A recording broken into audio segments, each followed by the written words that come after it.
713 Trenitalia, proveniente da Messina Centrale e diretto a Sant'Agata di Vitello delle ore 10:20. È in arrivo al binario 3.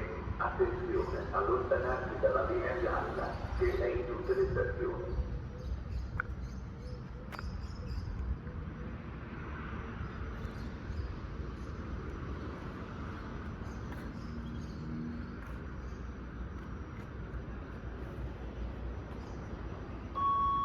Il treno regionale 12876 di Trenitalia, proveniente da Tatti San Piero d'Asti e diretto a Messina Centrale delle ore 10:16. È in arrivo al binario 2. Attenzione, allontanarsi dalla linea gialla, ferma a Viva Franca Pierretta.